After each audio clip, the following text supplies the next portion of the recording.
Okay, and also I forgot to let everyone, the candidates know that, let me get this out of your way. Okay, I am also the timekeeper. When you see this smiling face, this is a 1 minute warning. When you see this, stop, we're asking you to please stop. But when you see this, the red stop, we asking you more hardly to stop because you went way over your time. Thank you. Now I'm gonna turn you over to our famous moderator, Miss Sissy. Well, welcome to the Justice and Beyond Forum. I am honored to work with Justice and Beyond because they do great work. They bring information, they hold people accountable, and they're on the cutting edge of informing the community of issues that are important to us. And of course, the October 14th election is very important to us. And tonight, we're going to be talking to the candidates for the Division I Judgeship at Criminal District Court. And also we will be discussing the amendments, and we have special guests that are going to give us the pro and cons of the amendments. But first we begin with the candidates.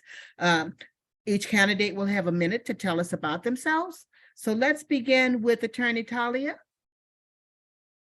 Tell us a bit about yourself and why you're running. All right, there we go. So I'm a native New Orleanian. I grew up in New Orleans East, went to public school, and that led me to Benjamin Franklin High School, University of New Orleans, and Loyola Law School. I'm the only child of some older parents. My dad was a World War II veteran, ran a sole proprietor shop on St. Claude Avenue, and after his premature passing, my mom became an elder companion. I am running in this race because I believe I bring a balance and a varied legal career to the bench that the bench so desperately needs. I have been a prosecutor, prosecuting cases that were sent to the criminal district court. I have been responsible for routing cases away from and routing persons and charges away from the criminal district court, whether that means flat out refusing them altogether or routing them to other places. I've been a victim rights advocate, primarily in the field of domestic violence, resulting in the New Orleans Family Justice Center, which is now a permanent part of our justice system. I have also worked I see a smiley face. I've also worked to end injustices that have come about through inefficiencies in the court system that impact everyone that is in the criminal justice system. Thank you very much, Attorney Talia. Attorney Roche, tell us a bit about yourself and why you're running. All right, thank you for this opportunity. So my name is Leon Roche, and I'm from the West Bank. I come up in the Mount Zion Missionary Baptist Church underneath the Reverend Nolie Paul Jr. I graduated from high school from St. Aug, class of 2000. Then I went to LSU where I got my bachelor's, and then I went to Loyola where I got my law degree.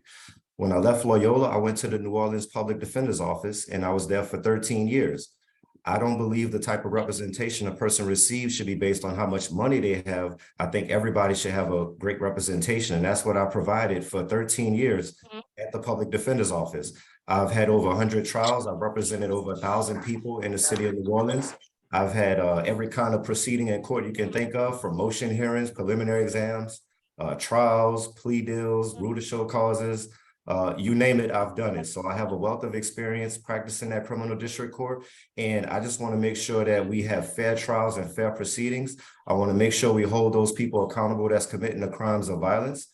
But I also hope to, where possible, seek alternate methods of sentencing for the nonviolent crimes. So if it's a drug issue, a veteran out resources, or mental illness, we can use the specialty courts to try to help people get back on their feet. Well, thank you very much. So we'll begin with the questions, and please limit your answers to 1.5 minutes. We'll go back to Attorney Talia. What do you think are the causes for the high crime rate in New Orleans? Noting that the murder rate here has dropped by 20% this year, but still we have a high crime rate. What do you think are the causes, please? I think high crime is driven by so very many things, and that includes a lack of opportunities for our young people, a lack of food, and we have too many food insecure families. I was involved in taking care of some of that in the pandemic world. There's a lack of job opportunities. There's far, far too much poverty.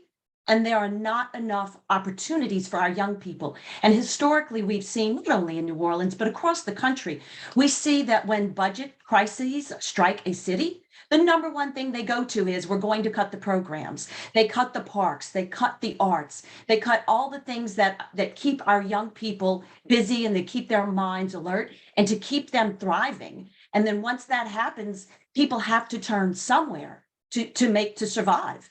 And that's part of what we have seen in the city of New Orleans. People are trying to survive. We as a community need to come together, and we can't just rely on our government, on our city government to do it all. We as a community need to come together to create opportunities for people so that they see a path forward other than committing crimes and finding themselves in the criminal justice system. But if they are in the system, how and why they got there needs to be examined. It needs to be looked at closely. There's no one size fits all for anyone in the criminal justice system. And once they're there, if they are there, let's see if we can't right some of the wrongs that led to the path. Thank you very much, Attorney Talia. Attorney Roche, what are the causes? What do you think are the causes of the crime? And the murder rate may be down, but at the same time, we have other rampant crime like carjackings and other issues that we are facing every day in every neighborhood. Yes, ma'am. So I think the root causes of crime is lack of employment, lack of housing, and lack of education. And so I think we need to try to address those areas as much as we can, like I say, to try to help people, get back on their feet. One of the things that I want to do is use the conditions of bond to try to help people, especially our younger folks, our young adults and our juveniles, use these conditions of bond to tell them, look, I want you to go to school, get a trade or get a job, and I'll make that a condition of their bond. And I'm gonna help put them in touch with the resources they need, to get back on their feet. And if they don't, the consequences are that I can revoke their bond and put them in jail. And so the hope is that when they're given two options, one to go this way, which is something productive, or one to go this way, which is incarceration, that they choose option A. We help them with the resources they need to help them get on their feet so that they can help themselves, help their families, and in turn, help our community. So we need to address the root causes of crime, because I think that is responsible for a lot of crime. Another thing too, is the issue of bond. So if somebody is out on bond and they get rearrested for committing another offense, I think we need to take a closer look at possibly revoking that person's bond, because the cycle of people that bond out, get arrested, bond out, get arrested, bond out, get arrested, that cycle is also causing a lot of crime as well. So we need to address that as well. And I really think that a lot of our young folks are still trying to recover from COVID, from the 2-year shutdown when they could not have school in person. So it's a lot of different issues, and we all need to put our heads together to try to help. Okay, well, having said that, I'm aware, and you candidates must also be aware of these organizations that are working in terms of people coming from prison. Would you work with them, or would you connect with them in some way and pick it up from there, Attorney Roche, and then I'll bounce back to Attorney Talia. Yes, so I think that those are great programs. 80% of the people that's incarcerated are coming out of jail at some point in time. And so it benefits all of us if we try to help these people while they're incarcerated get some kind of training for a skill or for a job, and to try to help them with job placement and employment for when they get out. There's a great program, the reentry program that Judge Arthur Hunter and Judge Laurie White started. I think it's a phenomenal program. Judge Marcus DeLarge, he's continuing it now. And if I'm blessed to get elected, I'd like to work with him. We both went to St. Aug together, but I'd like to work with Judge Marcus DeLarge to expand and continue the reentry program.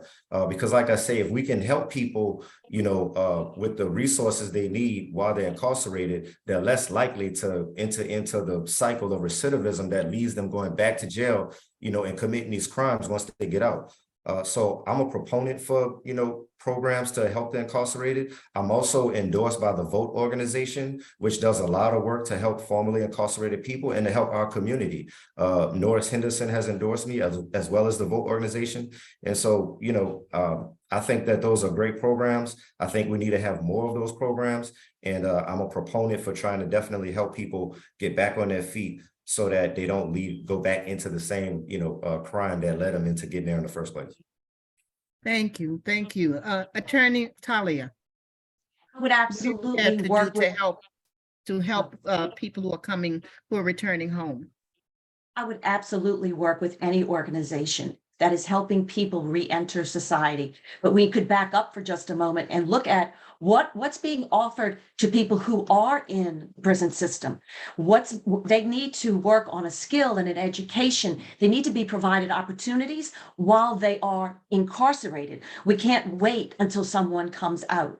But once someone is ready to be released, whether they're being released completely or they're coming out on parole, they can't just. I remember the days when you put somebody on a bus, you gave them $10 and said, here you go. That is a disservice to all of us. That is a disservice to the individual who is coming out of incarceration. That is a disservice to the family. That is a disservice to the community. Folks need to re-enter, and we as a community need to be willing to welcome them. It's so easy to say, oh, well, someone's going to leave jail. They need to get a job. We should each individually, I think, ask ourselves, if someone came to me and had a conviction for an armed robbery and had served their time, and now they need a job, who among us is willing to give them a job? And I ask people that question every day, because it's so easy to say, well, we should do this and we should do that. We can't just talk about doing it. Whoever we needs to step up and do that. And we have a lot of big business in the city of New Orleans, whether it's a trade or something that requires an advanced education, a specialized skill or otherwise. We have a lot to offer people in the city of New Orleans. And that's something I've worked on over the last 10 years or so, is supporting reentry programs, mostly financially, but also finding businesses who are willing to participate. Thank you, Attorney Talia. Attorney Roche, what is your understanding of the reasons for charging juveniles differently than adults? And what are your concerns when you are presented with a 15-year-old who the DA has charged as an adult? Okay, well, the decision to charge a juvenile as an adult is solely a decision that's made by the district attorney's office. So, I, as the judge, do not have much say on, what juveniles come in front of me. But I will say this, I think that we need to remember that we are dealing with kids in a lot of these situations. I think a lot of folks may have forgot what it was like to be 14 or 15 or 16, and just a lot of the stuff that our youth are dealing with, their minds are not fully developed. And so, I think that most juveniles, where possible, should remain in juvenile court, but I do understand that there are certain heinous offenses where a juvenile, should be charged as an adult. I mean, it's a difficult situation, right? Because you want to make sure that, we want to make sure that we're deterring crime and that we're keeping the community safe, but we also have to, make sure that we're also dealing with kids who minds are not fully developed. And so, it's really difficult. But, I hope to seek ways to try to help our youth and our juveniles, like I say, by attacking the root causes of crime, by trying to help them with education or with a skill set. And, and I think about Judge Israel Augustine. He used to have a program where they would take juveniles and bring them to Angola and let them see how the inmates are living at Angola and let them talk to the inmates. I want to look into doing something like that where possible, because I think that if some of these juveniles and our young folks talk to some of the people incarcerated who are doing time and see how harsh the conditions are, and they can tell them, look, you don't want to go down this path, because this is what you have to look forward to. The hope is that it could deter them from going down that path. Attorney Talia, same question. Well, I will echo that it is the decision of the district attorney to decide if a juvenile offender will be transferred into adult court. If a juvenile offender is transferred and comes before me, I certainly would consider how and why that juvenile was led to, what circumstances created that juvenile to participate in such an offense that the DA found it necessary to transfer them into adult court. But I have to say, while looking at the juvenile offender, I would also want to talk or want to take into consideration the victim in the crime. We are talking about very egregious offenses, some that may even result in a person's death. And we need to take into consideration not only the offender and how and why he or she came to the point that they are, as well as their families, but we need to take into consideration the victims and their families and how this has impacted them. And then together, of course, think about the community and how what we are doing is impacting our community. I did at one time participate in a program that I don't believe is now in existence, but it was called Teen Court. And we did bring juveniles into young people into the courthouse to meet with the judges and to watch the trials and to interact with persons in the criminal justice system in a variety of roles, to do just that in hopes of keeping them out of the criminal justice system. And that's really where we need to be. It's all fine and dandy to catch them after they're in the system and try to solve these problems when they're coming out, but we need to stop them from ever even entering the system. That's a great answer. So let me ask you and then ask you another question, and then we'll bounce it back to the candidate, Roche. There's been controversy over whether juveniles should be incarcerated at Angola. What's your position on that? I do not believe that juveniles should be housed with adults. I think that's the short answer. Juveniles should not be housed with adults. They are young people. They may have made a poor decision. And I'll echo what Mr. Roche said. It is true. Their brains are still developing. And some of them oftentimes are at a place where they don't understand as well as an adult offender understands. Juveniles need to be treated as juveniles. They should be housed with juveniles. They should receive the services that a juvenile needs. They need some more nurturing and caring, something other than what's available in adult prisons. Attorney Roche, should juveniles be incarcerated at Angola? No, I do not believe that Relation. juveniles should be housed at Angola. I think that, juveniles, the point of the juvenile system is for rehabilitation.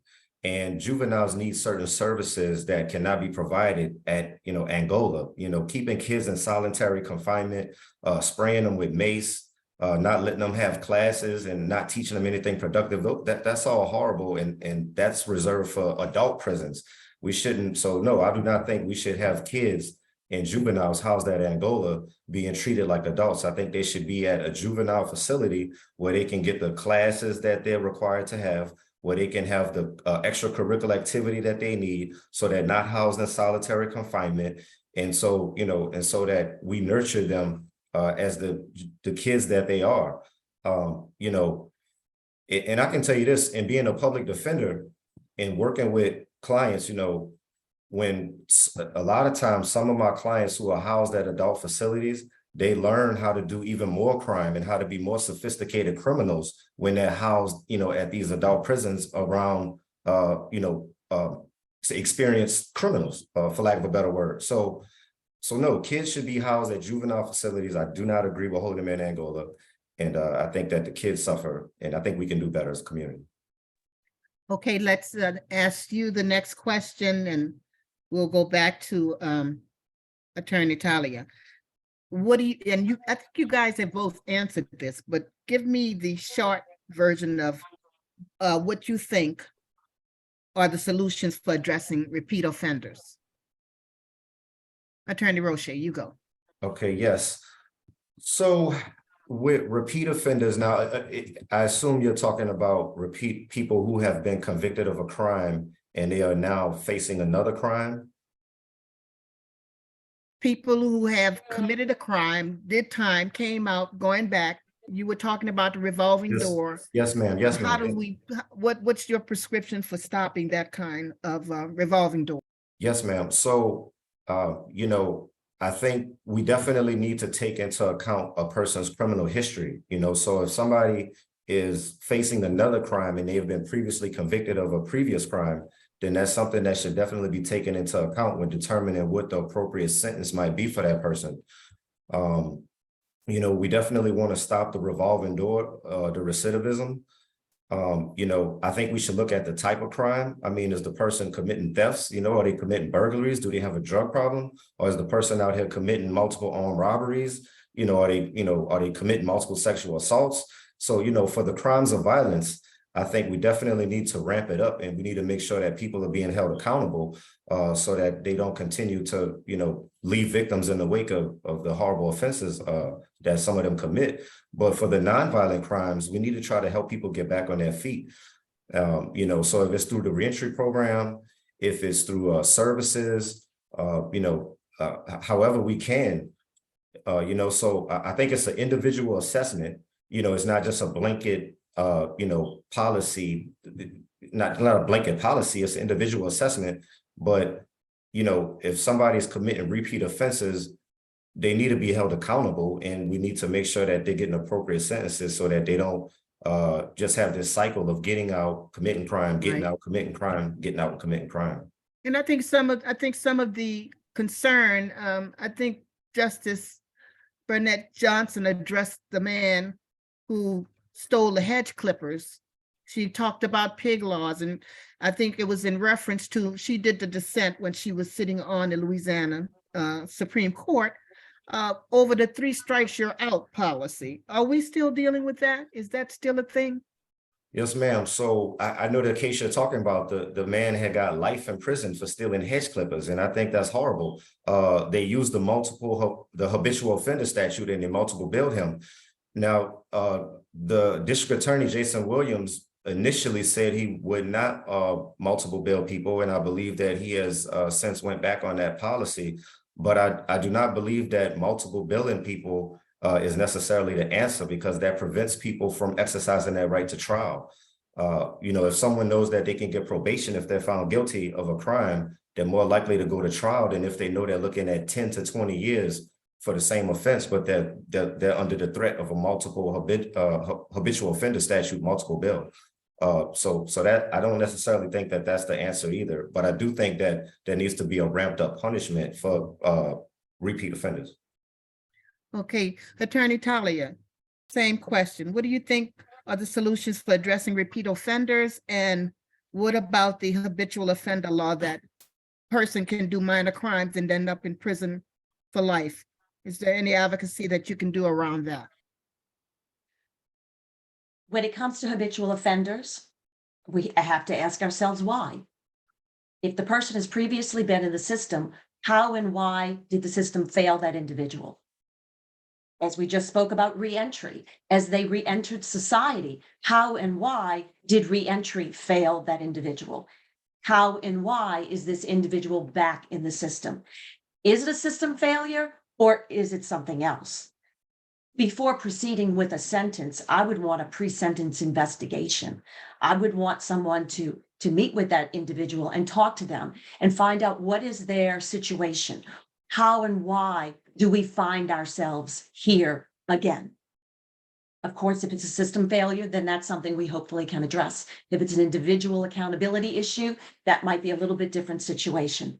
Now, when it comes to the habitual offender statute, if DA Williams chooses to use the habitual offender 3 strikes and you're out type rule, I would readily, if someone came before me for stealing hedge clippers, I would not sentence that individual to life. I would readily deviate from the standard. I would readily deviate from the rule and from the law and say on the record, here are my reasons for not doing what the criminal code dictates I do. Then it would be up to Mr. Williams and his team to decide if they want to take an appeal or if they want to let that sentence stand. Great, and I'll take it. You get the next question. Since you're already up and ready, what do you know about restorative practices and how are they being used in the criminal legal system? So the restorative justice movement has obviously been going on for quite some time, and it is something that I have had an opportunity to participate in, not directly, but from an outsider looking in and supporting some initiatives that other people have spearheaded, particularly as it relates to funding. One of the things that we did participate in, or that I should say I participated in, is the Safety and Justice Challenge that was funded by the MacArthur Foundation for the City of New Orleans. And one of the purposes of the Safety and Justice Challenge was to reduce the jail population, was to reduce the flow of people into the jail population, and to figure out how we could continue that. And as we know, the jail population some time ago in New Orleans was in excess of 8,000 people, and that was ridiculous. Now we have a jail population that is closer to 1,200, and even that is high. So I continue to work on efforts. I was a member of the Criminal Justice Coordinating Council for almost 10 years and launched there a jail reduction population work group. So I continue to look for inefficiencies in the system that are resulting in injustices to all of us, whether it's the accused, the victims, the attorneys that come to court, and to try to remedy those situations where I can. And I will continue to do that. Thank you. Thank you. Attorney Roche, what do you Yes, know so- about restorative practices? Yes, ma'am. So restorative justice, I believe that restorative justice is a good thing because it aims to have a dialogue between the suspect and the victim. You know, I would like to look into having a restorative justice program in my courtroom. And I can tell you, I've also participated in restorative justice. I can give you an example. I represented a young man. He was 19. He was charged with second-degree murder. There was a big shootout at a graduation party, and a 15-year-old was killed, unfortunately, during this shootout. But there were a lot of different people shooting in the party. But we came together, both myself and the prosecution. We got my client and we got the victim's family, and we all had a meeting. And at the meeting, the victim's family was able to ask my client questions about what happened, you know, like, what was this all about? And my client was able to talk and be able to explain to them what happened. And I can tell you that at the end of that meeting, the victim's family, I mean, you know, they're still hurt. They lost their loved one, but they had a better understanding of what happened. And the father even said he forgave my client at this, you know, at this meeting. And my client, he was able to express how he felt too, because, you know, he had been, you know, he was 19 caught up in this situation. So I see the benefit of restorative justice if we can have a dialogue between the victims and the victim's family and the suspect and the suspect's family, and try to see if, you know, if people can get some closure. You know, that's what it's all about, is trying to see if people can get some closure and understanding about what happened. And I've done it personally in my capacity as being a public defender for the last 13 years in New Orleans. Okay, so you get the next question. What can you as a judge do to better serve crime survivors? Yes, well, I think that, you know, the victims have rights and the victims' families have rights. And so I want to make sure that their rights are being upheld. You know, the victims have a right to be notified about the proceedings that's happening, about the court dates that's going on, and they have a right to have an input about the outcome of the case. You know, so if I'm the judge and the defense and the state come to me with a deal that they have worked out, the first question that I'm going to ask is, have you notified the victim or the victim's family? And how do they feel about this resolution that you're proposing?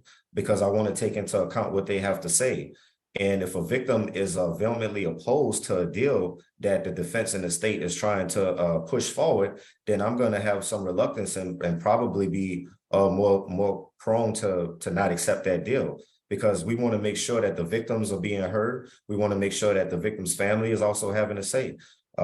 You know, so, and I want to make sure also that our victims and victims' family are protected as well. So, you know, if there's a situation where we're in court, and if a victim or victim family feels threatened or intimidated, I want to make sure that we provide a safe space so that they don't feel intimidated or scared to come forward, you know, and that we're making sure we're keeping the peace, but that their rights are being upheld as well. Yes, ma'am. Thank you. Attorney Talia. I do believe as judge that we can give victims a voice, and that voice needs to be heard early on. If someone is going to be released on bail, with conditions. The victims should be notified that that individual is being released to avoid victim or witness intimidation. I think something else that needs to happen in the court is also to move the docket efficiently and effectively, because to drag the cases out does not do a service to anyone, certainly not the person who may be incarcerated, and definitely not the victims. Every time a victim and or their family come to court, they relive the crime that has been committed against them. And we don't want that to happen. So number one, victim engagement, victim restitution, give the victims a voice, keep them notified at every stage of the game, and make sure that cases are resolved efficiently and effectively. Thank you, Attorney Talia. The next question is exclusively for you. As I understand it, there's a flyer that's been going around that somebody, I don't know if it was your campaign, but saying that you don't think a defense attorney could possibly make a good judge. Is that true? I don't know that there's a flyer that says I believe defense attorneys can't make good judges. We certainly have had more than our fair share of defense attorneys elected to the bench. And over the years, some of them have been really good judges and, some of them not so much. But I would say the same thing about former prosecutors who were elected to the bench. We know that some of them have been great judges and some of them perhaps not so much. So I don't think it's any one particular discipline that causes someone to be a good judge or to not be a good judge. I do believe, however, that a varied background, such as at my time at the district attorney's office, victim rights advocate, my time spent releasing people from jail, be that by refusal or referral or diversion, by addressing those issues, then yes, I do believe a more diverse background makes for a better judge. It brings balance and a varied legal career to the bench. Attorney Roche, what say you about the possibility? What say you about whether a defense attorney can make a good judge or a prosecutor? Yes. So my wife received a mail out that Ms. Talia or someone in her camp had sent. And it says Leon Roche has spent his entire career as a defense attorney defending violent criminals who've committed murders, rapes, armed robberies, domestic violence, and other criminal acts against the citizens of New Orleans.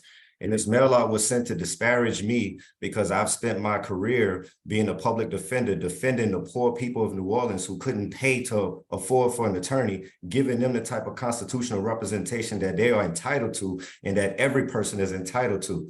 And I find it it's very hurtful that as a former colleague and professional, that my opponent would choose to attack me solely based on my career choice when I have spent my entire career fighting for the poor people of New Orleans to make sure that their voices are heard and to make sure that they are not being wrongfully convicted. I don't disparage someone based on their job. I don't disparage Ms. Talia because she's been a prosecutor her entire career and because she's been, working for Harry Connick, who was known for, wrongful convictions, but I don't think that simply because somebody's a prosecutor or a defense attorney, that alone should affect their ability to be fair or to be a judge or to look at a case and be able to, say, if the proceedings are fair or not, or to call the balls or strikes, shall we say. Okay, the next question, we'll start with you and then we'll go to Ms. Attorney Talia. So, last question. Who have been your biggest supporters and donors in this campaign? And is that for me or Ms. Talia? That's for you. Okay, yes, ma'am. So, well, I'm the biggest donor of my campaign. I funded my last campaign with money that I inherited from when my father died. And I funded this campaign with a loan that I provided to my own campaign from a line of credit that I took out on a piece of property, because that's how important this is to me. So I'm the biggest funder of my campaign. And, it's all public record. You can check where my funding has come from. My opponent, she filed a campaign finance report that said she received no money. She didn't spend any money. And someone actually launched an ethics complaint against her for that. But you can check and see where I've been funded. Like I say, I'm my biggest supporter because I believe in myself. And I've been, Congressman Troy Carter has endorsed me. Norris Henderson, Councilman Freddie King, Councilwoman Leslie Harris. I'm endorsed by IWO, by OPDEC. I'm endorsed by the Democratic Party. My opponent is endorsed by the Republican Party. I'm endorsed by the Louisiana Weekly, by Souls, by Tips, by Noel, by the AFL-CIO, the New Orleans Coalition. So Senator Royce Duplessis, Senator Joe Bowie, Councilmember JP Morrell. So I've got a lot of support and endorsements from members of the community and leaders in the community because they believe in me. And I'm the biggest funder of my campaign because I believe in myself. Thank you, Attorney Roche. Attorney Talia, same question. When I Your ran biggest into, supporters and Okay. donors in your campaign. certainly. To date, my biggest supporters have been members of the business community. That is soon to change. And when I ran in 2008, like Mr. Roche, I funded the vast majority of my campaign and I was my biggest donor then. And before the end of this campaign, I will once again be my biggest donor. But as of today, my greatest donations have mostly come from members of the business community. And yes, someone did send an email requesting an inquiry into my campaign finance report. As of today, I have not yet heard from the Ethics Committee. But as of that moment in time, I had not received any campaign donations and I had not spent any money out of the campaign account, obviously, because no money had gone into it. So I did file an amended to show that some bills had been paid by other people on behalf of the campaign. Of course, subsequent to that, with the more recent campaign finance reports that have been due, those have been filed. And then there's this 48-hour report that is coming up and going down and coming up and going down. So we are doing our best to keep up with those. So yes, and everything is public record. I would invite anyone to go to the Secretary website there and have a look-see at our campaign finance reports. Okay, and we'll start with you with your summation. 1 minute wrap up. Oh, with me. Oh, thank Yes, you. Attorney Thank you. Talia. Well, first, let me say thank you very much for inviting me to participate in this forum tonight. I appreciate what you're doing and will absolutely post to social media as soon as we can make that happen. So I'm running for Judge Melanie Talia, Criminal District Court, Section I, where we will handle adult criminal matters other than those, as we've discussed, juveniles that Mr. Williams sees fit to transfer over. I bring a wealth of knowledge and information and background to this position. Judges, while they do preside over justice in the courtroom, they're also responsible for presiding over the administration of the courthouse. And I have been both in the forefront of the criminal justice system at Tulane and Broad, as well as in the background of the criminal justice system at Tulane and Broad. I've prosecuted. I've never been a defense attorney, but I have in fact advocated for the release of persons from custody. And I have taken steps to prevent systems or to correct systems that actually have ended up in wrongful incarcerations. That should not happen. I've of course been a victim's rights advocate and will continue in my work to provide public safety first to everyone who encounters the criminal justice system. Everyone deserves efficient, effective justice. Everyone should be held accountable. That includes the police officers that I have prosecuted. Everyone should be held accountable. And while I haven't been in the courtroom every day for the last few years, I have maintained my law license and I have to stop. I see the red smiley face. Okay. Right. I got about 30 seconds more, but I will stop. Attorney Roche, your summation for your candidacy. Yes, ma'am. So, on July 22nd, Excuse me, candidate Roche, Ms. Talia, Attorney Talia, it's 1 minute. It's 1 minute for closing, not 1:30. It's 1 minute for closing out. I'm sorry, but it's 1 minute. Oh, that's okay. I saw the red stop sign, so. Okay. All right. Thank you. Now you can go continue. Yes, ma'am. And I saw someone said, who got the Alliance for Good Government? I am endorsed by the Alliance for Good Government. But my opponent on July 22nd, 2022, told the city council, if we just incarcerate or remove 9 to 10% of the people of New Orleans, we will be safe. Well, that's 37,000 to 40,000 people. You know, I don't believe that we should incarcerate 37,000 to 40,000 people of, you know, mothers and daughters and sons and nieces and nephews and cousins in our community. I don't think that that is how we're going to go about getting safety. I think that we need to have fair trials and we need to have fair proceedings.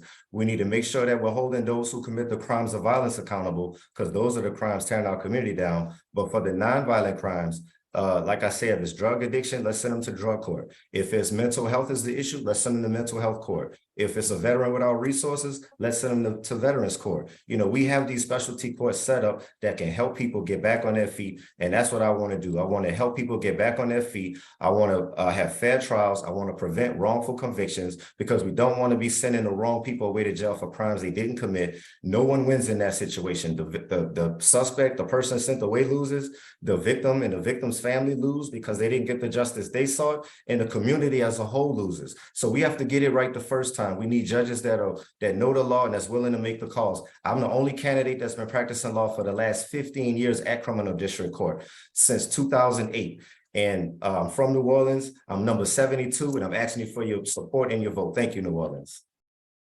Thank you very much to both of the candidates. Candidates for Judge, Criminal District Court Division I, Attorney Leon Roche and Attorney Melanie Talia. Thank you for coming to Justice and Beyond and sharing your points of view. Thank you very much.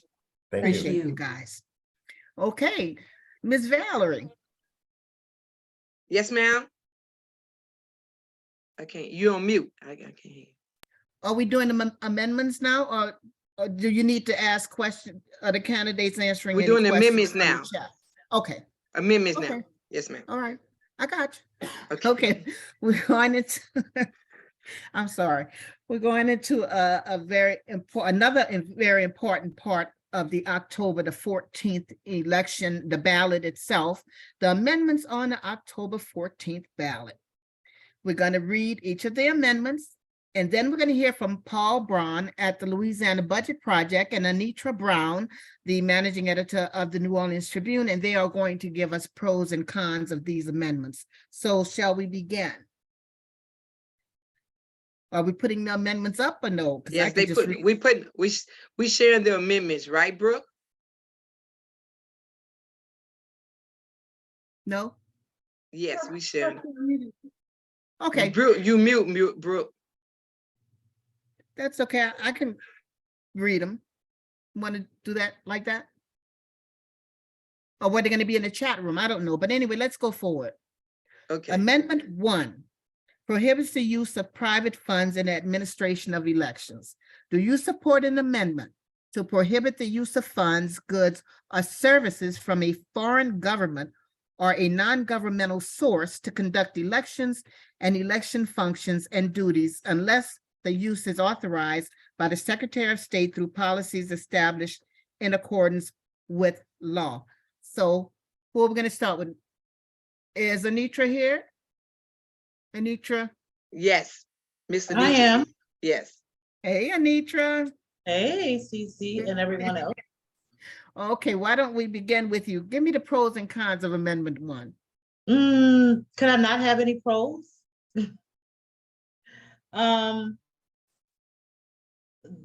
We often look at these amendments and, can you guys hear me? Yes, we can hear you. You can Okay, speak a little We often louder. look at these though. amendments, okay, and it breaks down to what'll happen if we pass it, what'll happen if we don't pass it.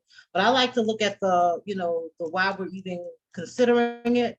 And I just think that the con for this amendment is that it is an unnecessary amendment.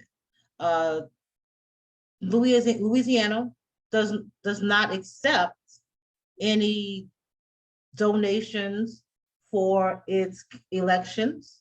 And when I look at why we're looking at this amendment, I think it takes us down a slippery slope that is too close to what has happened across the country in terms of voter suppression activity. So for me, it's a no. This amendment, I'm sorry, came about, if I'm not mistaken, after failed attempts to pass it as a law. It was the response to what happened in some other states across the country where nonprofits were able to make donations to election offices that allowed them to expand access to early voting or voting by mail.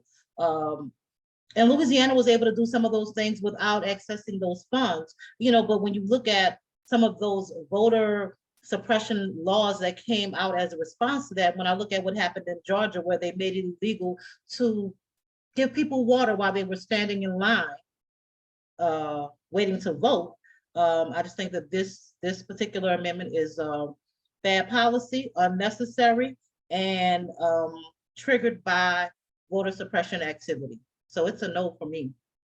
Okay, Paul, who thought of this bright idea? I thought this was illegal. This proposed amendment was the brainchild of Representative Blake Miguez of Erath, Louisiana, who got into this immediately, even before the 2020 presidential election came about. He tried to bring a state law to address this in statute in the state's election code to restrict these non-governmental and nonprofit donations for the administration of these public elections. And there remains some confusion in state law as to whether or not folks were election officials at the local level were allowed to accept any of these grant funds, if they would be allowed specifically for non-personnel expenses that didn't have to do necessarily with the direct administration of these elections, but rather auxiliary services like providing masks or helping to pay for larger spaces to allow for safer social distancing, vats of hand sanitizer, all these things that were unexpected expenses in the 2020 election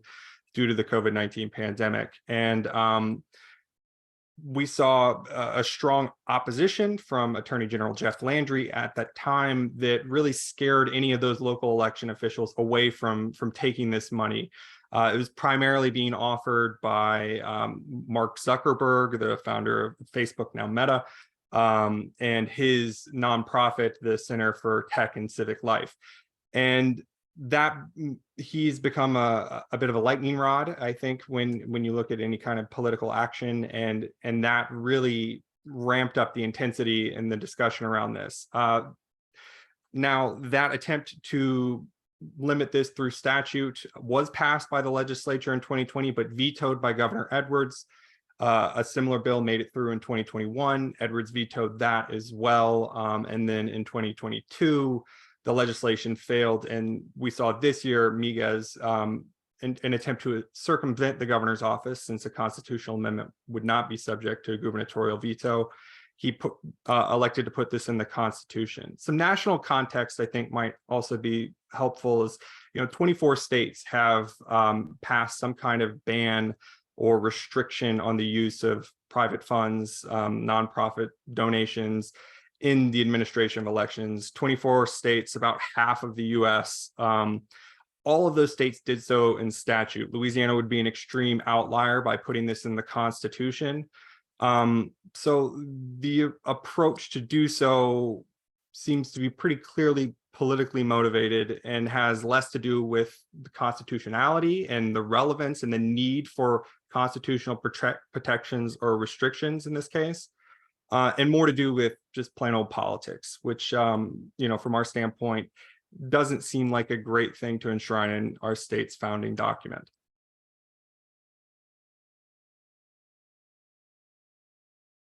So, I mean, the whole thing, the foreign government piece is just really interesting. What's your position on that? And why would we want foreign government to be involved in our elections? I mean, I saw what happened. What was that? The summer of 2019, when some of our congressional people went to Russia and they got money and did all kinds of things. And now we've got issues with Russia. So the whole thing about the foreign government, why would we want to do that though? Oh, I think the specific language around prohibiting foreign government involvement, that is something that is strictly forbidden by our state's election code, and is not really at issue. I think that language was seen as we went through the drafting of the legislation that's before us and going to be on the ballot this fall.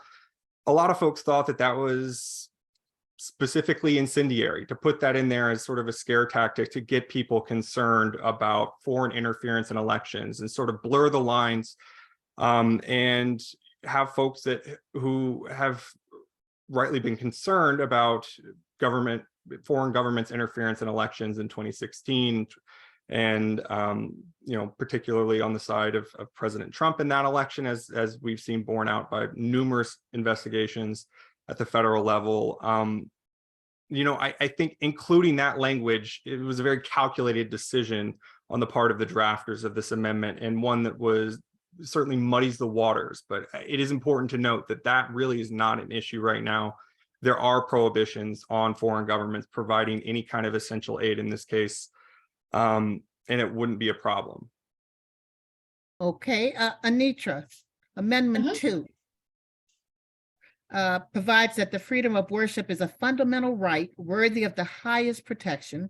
Do you support an amendment to provide that the freedom of worship in the church or other place of worship is a fundamental right that is worthy of the highest order of protection?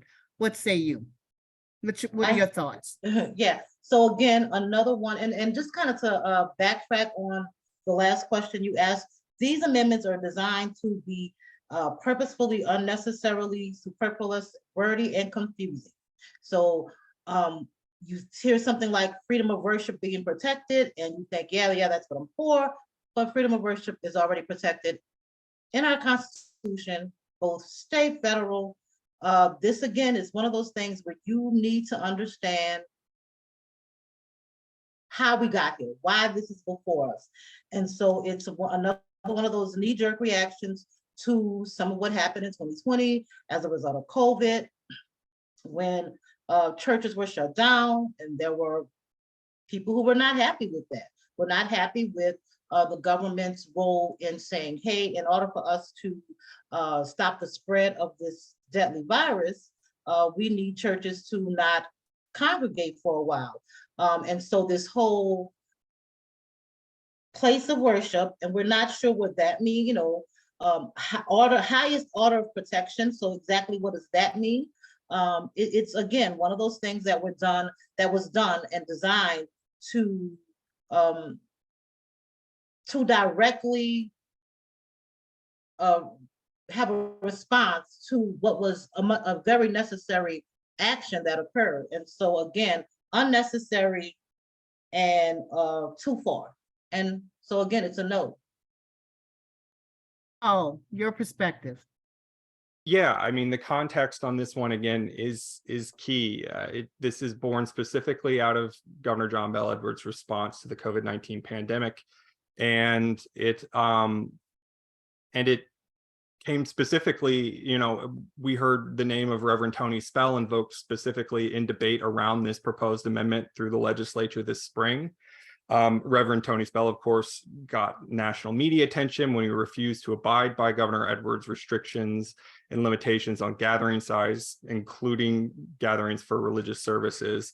He faced 6 misdemeanor criminal charges from that, and his case wound through the court system for the better part of 2 years. And I think it's important to note that the religious protections contained within the state's constitution ended up ruling in favor of Tony Spell in that case. The state Supreme Court ruled 5-2 in 2022 that the existing protections for the freedom of religion in the state constitution were violated by the specific gubernatorial, that they didn't stand up to the strict scrutiny requirement that any kind of infringement or limitation on the right to worship when that comes into play and that particular constitutionality element comes into play, the question is, can the government, do they have a compelling governmental interest to put this restriction in place? And are they doing so in the least restrictive means? And they ultimately determined that Governor Edwards, while his interest was compelling in protecting lives during the COVID-19 pandemic and the spread of COVID-19, the means were not the least restrictive. It wasn't as narrowly tailored in this case, and that's why that ruling came down. And we saw through the discussion around this amendment, the main impetus for it, for including the specific language about gathering in person in the Constitution, adding that setting to it, would mean that any restriction on gathering size would automatically have then an express lane to the state's highest court. And that the sponsor for this, Senator Beth Mizell, said that expedience is important to people who rely on this. But we saw, with time, with cooler heads prevailing after, many of these things worked themselves out and vaccines were available and, the curve was flattened. The state came to this conclusion anyway. So I think it's important to note that religious freedoms are currently being protected in the state's constitution. And this is another thing that could be seen as superfluous by some. Okay, Amendment 3 dedicates certain payments to be applied to the state retirement system unfunded accrued liability. Do you support an amendment to require that a minimum of 25% of any money designated as non-recurring state revenue be applied toward the balance of the unfunded accrued liability of the state retirement systems? Anitra. It's a no on that one, and really, my concerns come down to, because we're talking about non-reoccurring funds.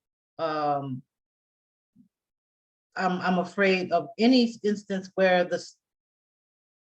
any area of the state's budget that is important, which every area of the state's budget is important, that we're relying on funds that won't be the same just because they're not recurring. It may be this much this year, another amount another time. And also, I have an issue with placing a set amount on that fund for any one area.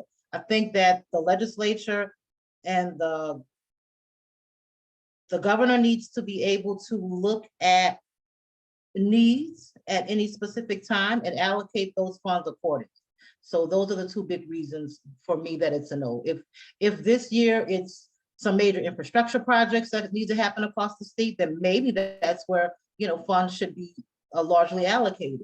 I think every time we kind of look at these, out just for the lack of a better phrase, of these Band-Aid approaches to dealing with fiscal issues in the state's budget, instead of looking at ways that we can permanently and adequately fund the needs of the people of Louisiana, we run into a problem. And so that's why for me, this one is also a no.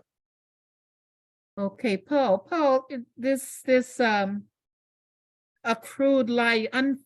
accrued liability of the state retirement system, that's a little nebulous to me. But is it, and if you're going to use non-recurrent state revenue, could they possibly use leftover COVID money? Could they possibly use money that came in for the federal money for transportation, et cetera, that's not been used? What does this mean? Please break it down and explain it to me like I'm 6 years old. Sure. And unfunded accrued liabilities, I think the language of this ballot measure it gets a lot of folks concerned. They see retirement in there. They think, oh, my aunt's a teacher, my husband, my wife's a teacher. They've got money tied up in the state's retirement systems. I want to do whatever I can to protect them. it's important to note that whether this amendment passes or not, people are going to get their retirement. That is not a question. The state has lined up ways to pay for this unfunded accrued liability, which is separate and apart from this payments that are going out, every month for people who are, taking down retirement, whether they be teachers or retired public servants in any capacity. So this is another case where the wording of the ballot language itself is specifically chosen to get people concerned.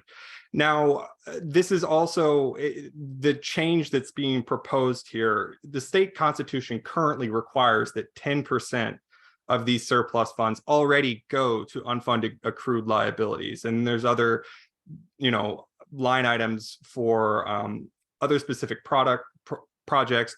Basically, all surplus dollars non-recurring dollars would go to non-recurring expenses. So we don't end up in a position where, we're using one-time money to fund things that are going to come year after year.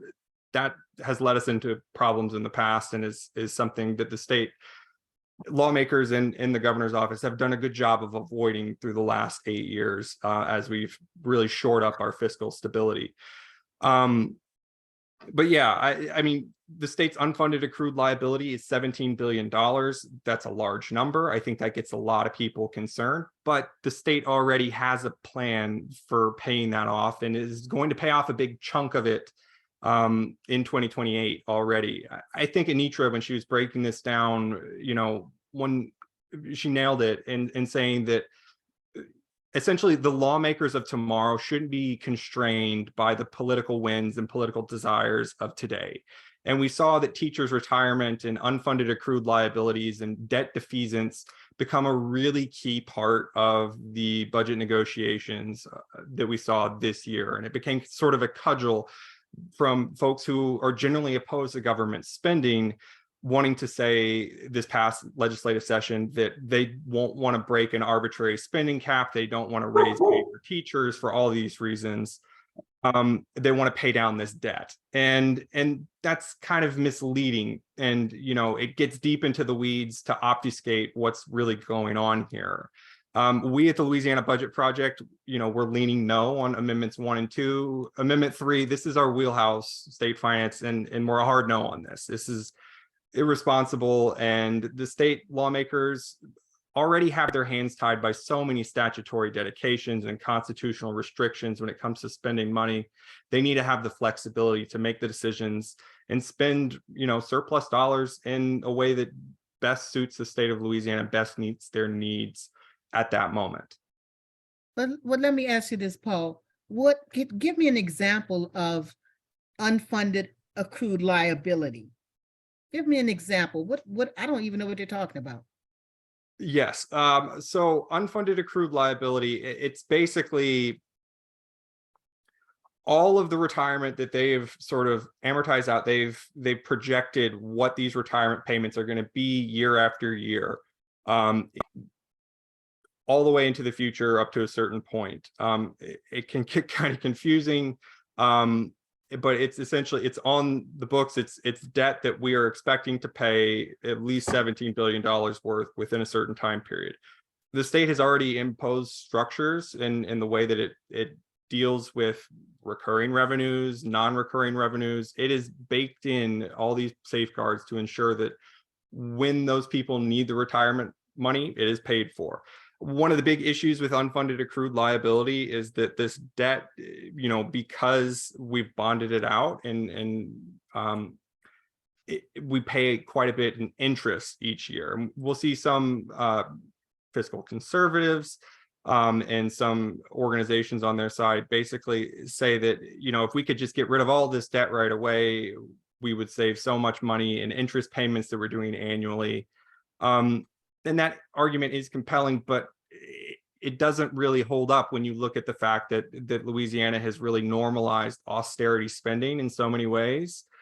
Doing so, paying down this debt that isn't, it's I think Jay Darden said it's putting a new coat of paint on the house when there's a hole in the roof. Basically, we've seen underfunding in our all manner of systems, whether it be education, healthcare, et cetera, lead to crisis situations. And basically having the flexibility, being able to responsibly say, okay, 10% of this we can set aside and start paying down this thing that sort of is looming over the state finances. We can pay that down, and we'll have more available for early childhood education or all these other things that are critical needs and frankly more urgent and acute than accrued liabilities that would, come due years and years down the road in a very predictable way as well. Okay, thank you. Anitra. Mhm. Amendment 4 restricts ad valorem tax exemption for certain nonprofit organizations. Do you support an amendment to deny a property tax exemption to a nonprofit corporation or association that owns residential property in such a state of disrepair that it endangers public health or safety? So, as we looked at all 4 of the constitutional amendments, we were definitely 3 hard no's on 1, 2, and 3. And this is the one where we kind of came in with a different perspective. And so when we look at quality housing, and when we look at nonprofit organizations that are in the business of housing, we just kind of stand on that. When you're receiving a break on your taxes, you should be held to a standard that says that tax break is not a right, particularly if you are not keeping the inhabited property that you are renting out to citizens, residents, in the proper condition. So it's a yes.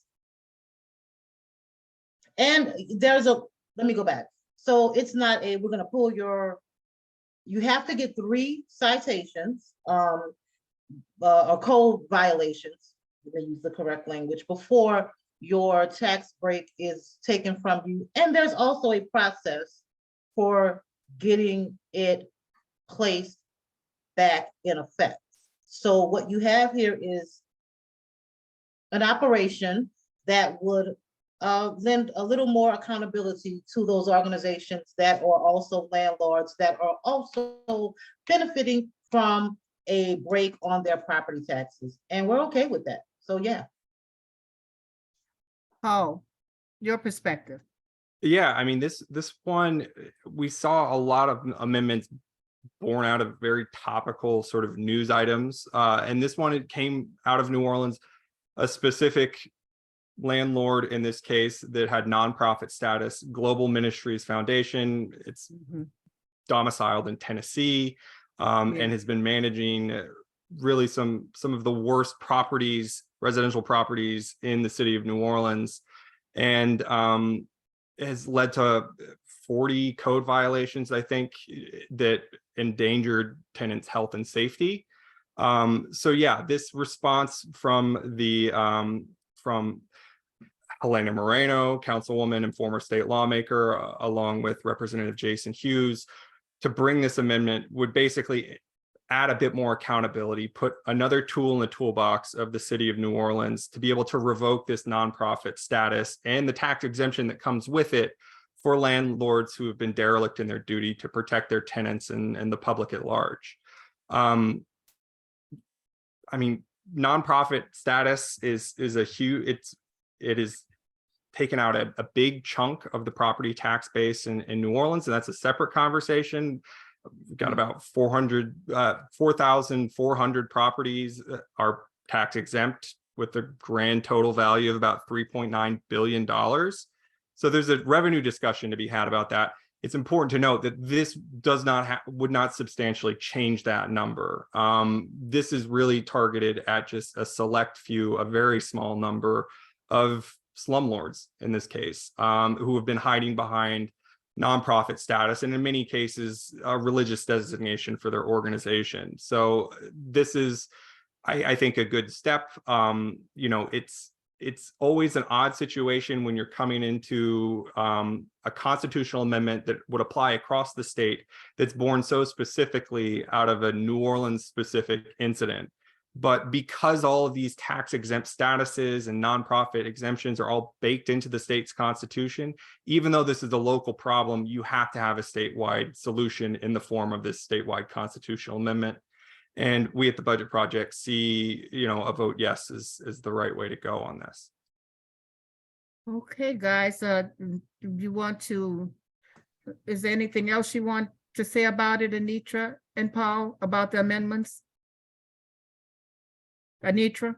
I'll go first, about there's something specific I want to say about the amendments. Again, just to kind of remind people to look at them, and if you don't get a chance to, you weren't on this live, please share this so people can get a better understanding, because these amendments are often purposely confusing and wordy.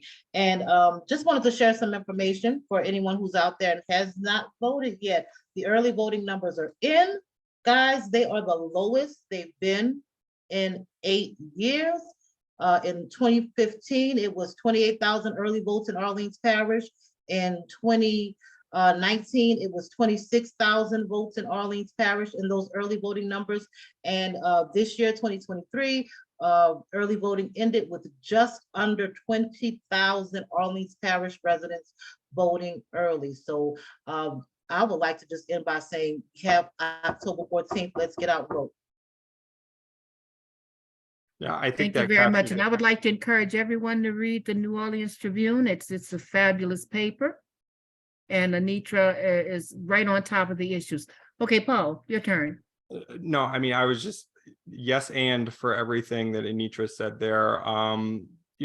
These are complicated amendments, and I would encourage anybody who's listening to this has already taken a step into demystifying what's going on, but don't wait until you're in the voting booth to try to figure this stuff out. The wording in many cases purposefully confusing and makes it very unclear what's going on.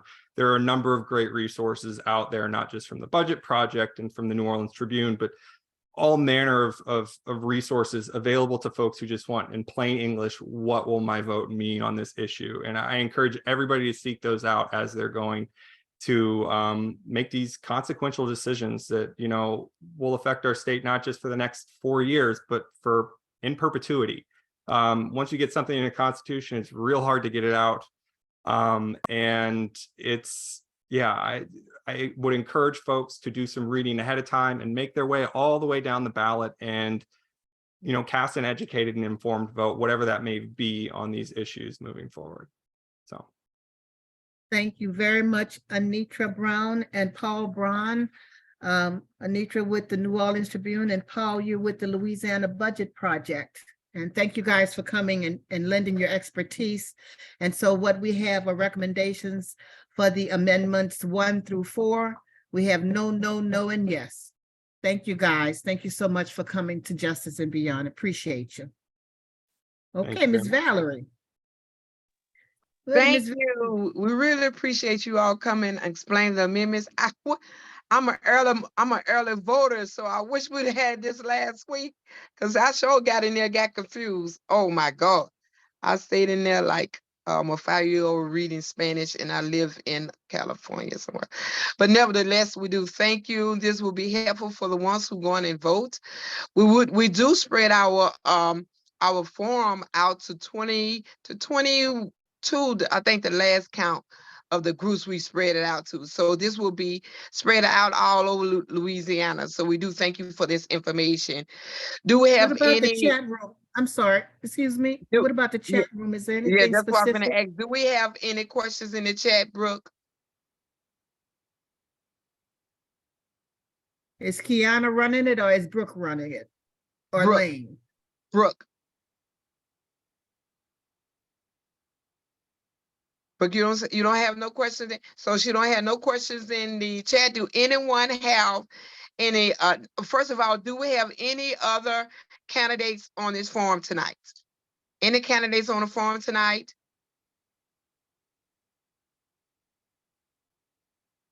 No. So we see Miss Lane. She put a link in the chat for everyone to copy, and you can read it on your own convenient time. Please copy the link that Miss Lane put in there. Also, Lane, you about to say something? I was just going to say, there's two links there. One is the analysis and recommendations of the Louisiana Budget Project, and the other one is the analysis and recommendations of the New Orleans Tribune, and that includes their recommendations on all races. But if you just scroll down, you'll get to the amendments portion of it. Okay, thank you. Thank you, Ms. Lane. Do anyone have announcements? I don't have an announcement, but we've got three other things that we are voting. This is Betty DeMarco. I'm sorry, guys. We've got three other things that we are voting on, and I would like to hear Anitra talking of the local issues. Can't remember what they're called, but the school board tax is, they just gave away $10 million from their facilities budget in 2019 to the administrative budget with no accountability to anybody about how that money was spent. So I want to, if she can quickly talk to us about the three local things, I really would appreciate that. Explain it to us, Ms. Brown. I'm gonna do my best, but thank you. Yeah, absolutely. And I'm gonna start with the one that appears third on the ballot, I believe, which is the school board budget, because it's gonna be real quick and simple. It is a no. And here is why. This has been our position from since we've had the public education system that we've had post-Katrina. We urge a strong no on any school taxes, whether it is a renewal or a new tax, until we have real local control of public education in New Orleans. While we have all of these appointed boards who at the end of the day get to govern how money is utilized, we say no at their specific campuses. We will continually say, and look, I get it's hard to say, because you feel like you're saying no to kids. You feel like you're saying no to, more books or better buildings or whatever for kids, but there is no accountability in the structure there is no real accountability in the structure that we have now. And we say no until we have real local control. The other two, I'm sorry. And I know what my position is on them, but I can't get them. So one is about getting the budget proposal, the mayor getting the budget proposal to the city council 30 days earlier than it now does. No. Again, I'm back to stuff that's just unnecessary and superfluous. The time that the mayor has consistently had to get the budget proposal to the city council has been sufficient for quite some time. If the city council feels like they need more time to go over the budget, they should spend more time focused, because it's, even though the mayor has their proposal at a certain time, you understand what the needs are of the community. We don't need another 30 days to kind of belabor this process. There is sufficient time, I believe, in a process where members of the community get to look at the budget, share their thoughts on what they want to see. I don't think another 30 days is needed. And of course, there's this thing where we want to look at what other cities are doing, and so an argument for this has been that there are 8 cities across the country that give their city councils, the mayor has to, that have 30 more days than we have. There's another, maybe another 8 cities that have 14 more days than we have. But that means there's a lot of cities that have either the same amount or even less time than our city council has to review the budget. So I just think it's an unnecessary amendment. Oh, the other one, and I know what my position is on it, it's also no, it's about creating a standalone code enforcement entity within city government to deal with code enforcement issues, is it code enforcement? Yes. You know what, guys? Let me look it up real quick. I know that that's what it is. But the reason that that one is a no, yes. Proposition 2 will create a single code enforcement office. There's only one reason for me that that's a no. I actually think it's a good idea. And as soon as the city council in concert with the administration works out how this is gonna be funded and ran, and then let's do it. But right now it's, oh, let's just create a single code enforcement entity, and there is no plan on how this is going to operate, where funding will come from. So let's work out the details before we decide to, let's get a blueprint, you know, before we build the house. That's my only concern with this one. So as soon as they give me a blueprint, we can build a house. Well said. Well said, well And said. thank you guys for having me. Oh, you're welcome, you're welcome. Confirming. Is Do Paul, anyone, okay, Lane, is Paul still on the line? Paul, are you there? Yes. Have you had a chance to, and I'm not expecting you have necessarily, but have you looked at the, or has the LPBP looked at the local Orleans local propositions? I'm curious if you have, to hear what you say, you think. We have not. We focus just as an organization on statewide ballot measures. And occasionally, you know, those statewide issues, because they're on ballot statewide, do focus on Orleans, but we have not waded into the specific, you know, municipal ballot measures. So I'll steer clear of that. I'm also a Baton Rouge resident, so I wasn't even aware of those particular ballot measures, but It's okay, you know. most of us weren't aware either, when we live in New Orleans. Sure. 3 no's, guys, 3 no's. I would just say, just imparting that we do have 4 more constitutional amendments on the November ballot. So, you know, keep an eye out for those. And the Louisiana Budget Project has not yet published a guide for those, but we'll do so right before early voting begins for that second ballot, and would love to chat about it more then. So thank you so much. thank you. And Anitra, I'm sure that the New Orleans Tribune will also be coming up with summaries and recommendations. We'll be looking for those too. Definitely. And let me clarify one thing. Our position on the amendments that are on the October 14th ballot will be up as soon as we get off of this live. When you link, right now you will see our endorsements on candidates, and we will add the amendments shortly. So. Okay. Okay, anything else, Miss Betty, Brooke, Lane, VP? Anything else? Okay, if that's all, I have Uh, my hand up, Valerie. I didn't see it. I don't see your hand. Okay, I see your hand. I'm sorry, but I'm on my phone. My laptop went out, so I had to grab my Oh. phone. Yeah, Okay, so well, I'm sorry. Okay, Miss real Belinda. quick, I just got a quick question.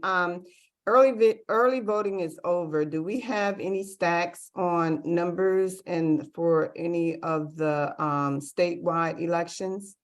Like the governor, for instance, do we have any stacks or numbers on who's leading? I haven't looked at those steps. I didn't hear you.